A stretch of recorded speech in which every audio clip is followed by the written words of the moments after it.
La persévérance scolaire, est-ce que ça se construit uniquement à l'école? Aujourd'hui, on rencontre Mélanie, la mère de Sam, pour qui le parcours de persévérance a commencé bien avant son premier bulletin scolaire. Avec elle, on discute comment le soutien de Sam puis la collaboration étroite entre Sam et l'équipe école lui ont permis de trouver sa voie. Puis comment la persévérance scolaire, ça se construit ensemble. Mélanie, merci d'être jointe à nous aujourd'hui. Tu viens nous parler de ton parcours de mère, mais surtout de celui de ton jeune Sam, qui a maintenant en fait 17 ans, donc c'est plus un jeune, puis des défis auxquels il a fait face, parce que ça n'a pas été toujours facile pour Sam. Non, Sam est né à 25 semaines de grossesse, 25, donc ouais. tout petit. Donc, comme on dit à la blague, il est né avec deux prises au bâton. Donc, il a dû commencer son parcours avec énormément de défis, ne serait-ce que de vivre au départ. Et par la suite, avec toutes les complications qu'il y a eu, donc lésion cérébrale qui fait qu'il y avait des retards de langage, des retards de développement motorique global. Sam rentre en maternelle.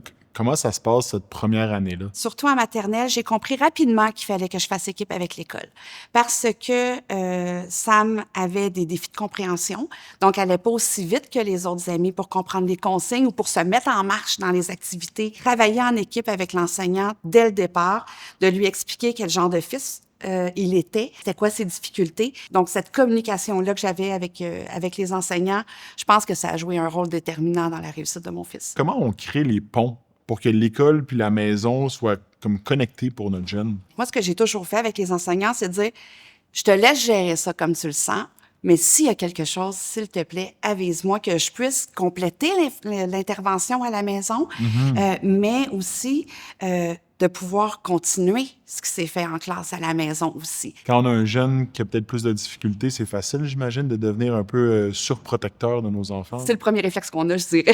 c'est un réflexe naturel comme parent. On doit l'accompagner, on doit être là pour le soutenir, le supporter, mais on peut pas se permettre de le faire à sa place parce que cette persévérance-là, elle lui appartient. Qu'est-ce qui faisait que lui avait la soif de continuer, selon toi? Depuis qu'il est petit, qu'il rêve de devenir concepteur designer 3D, donc faire des jeux vidéo, faire des films d'animation.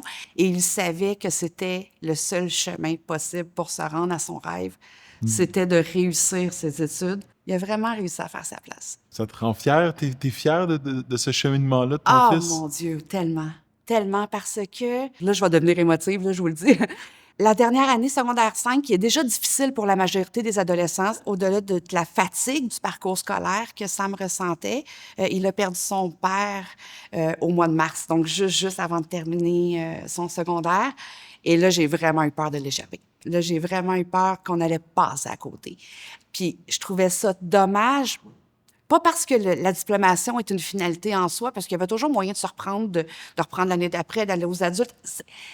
Je trouvais ça plate après tellement d'efforts pour se rendre où il était, de devoir abandonner ou de penser abandonner le pied sur la ligne d'arrivée.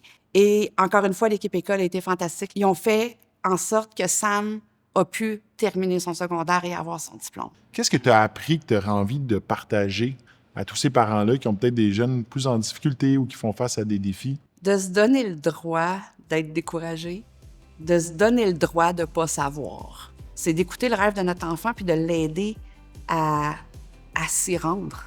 Puis des fois, c'est plus vague. On ne sait pas trop vers où est-ce qu'il veut s'en aller.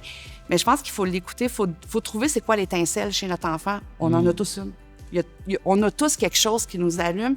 Puis des fois, c'est pas selon nos désirs à nous, mais c'est selon ses désirs à lui. Puis c'est ça le plus important. Puis c'est ça qu'il faut aller chercher. Je pense que c'est important de lui mettre les outils pour qu'il réussisse sa vie, parce que c'est la sienne.